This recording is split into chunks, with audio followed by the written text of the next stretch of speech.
Hello, welcome to RememberBarney5.org. Last week I started out saying I was doing episode 17. I should have said I was doing episode 18. Last week was 18 and this week is 19. And the episode title is Barney Comes to Mayberry. Barney Fife is a guest star in this week's episode too.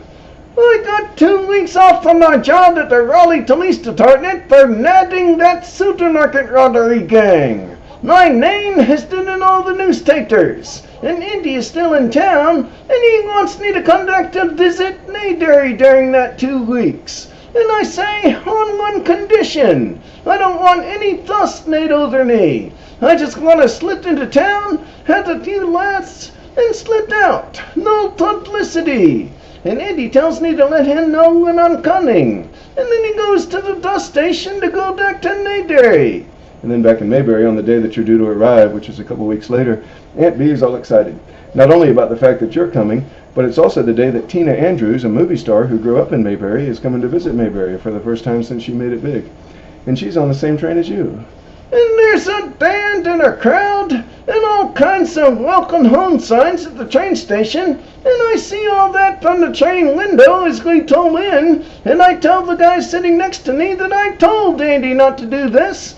And I figure I'll wait and be the last one to get off the train, 'cause they'll probably want me to say a few words. So you get off and start to give a speech, but Andy comes up to you and says, "Wait a minute, Barney, all these folks are here to see Tina Andrews, not you." And I get embarrassed and quiet, and I tell Andy, "Boy, what a relief." There for a minute, when I seen that crowd, I really started to get sore at you, Andy. 'Cause you know how I hate to have anyone make a fuss over me. I really did start to get sore at you. And Andy assures me that he and Aunt Dee and Ultie really want to see me though. So we go to the Taylor house. And Aunt Dee feeds me. And she says she wishes I could visit more often.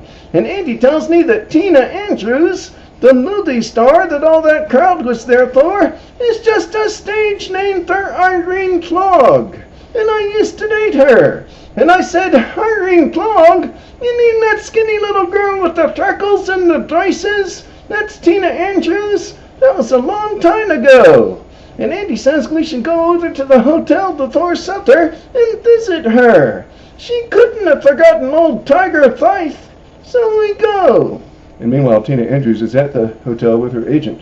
And her agent's telling her, "I think we should do more of a small-town girl image now. Not a glamour girl from Hollywood like we've been doing." And he says we should do some PR pieces about you contacting some of the guys you used to date in high school in Mayberry. Now that you're here now, let's go ahead and do that. And we knock on her door, and her assistant announces us to her by name, and she comes and hugs Andy and thinks he's me at first. After we correct her, I tell her agent, "Yeah, Irene and me used to run together. We had some pretty good times, didn't we, Irene?" And after a little small talk, Andy says we should leave, but then her manager suggests that Tina asked me to escort her to the movie premiere tonight. And she asked me, and I say yes. And then she tells Andy to come too, and to bring a date. And they tell us to take her up at 7 o'clock, and we leave. And I tell Andy, "You didn't start it, did you? The spark, the electricity. Once that fire is on the candle, you can't put a thing like that out. Them embers are still growing, Andy." And that night we all get dressed up for the premiere, Andy, Helen, Aunt Dee, Ultie, and me. And I'm wearing a tuxedo and a brown hat.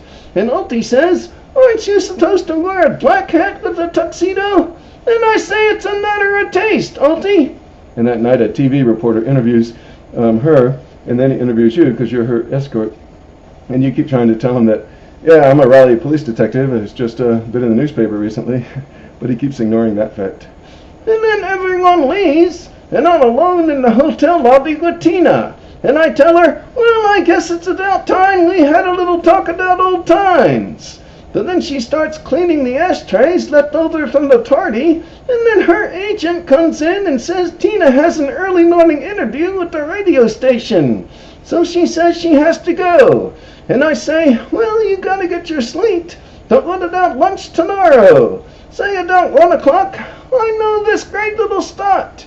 and then she kisses you on the lips and says she had a wonderful evening. So the next day you make a reservation at that lunch spot you talked about, complete with reserving their best bottle of wine. And Andy is sitting there, and I tell him, I got a feeling that this thing is moving full speed ahead for both of us. Last night, there were a few magic moments.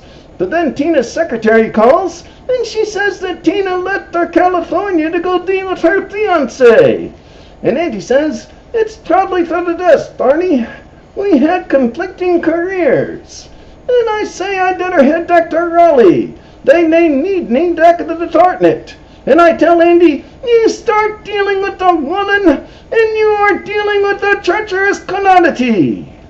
And when I get back to the office in Raleigh, the secretaries had seen my picture in the paper from being at the movie premiere with Tina.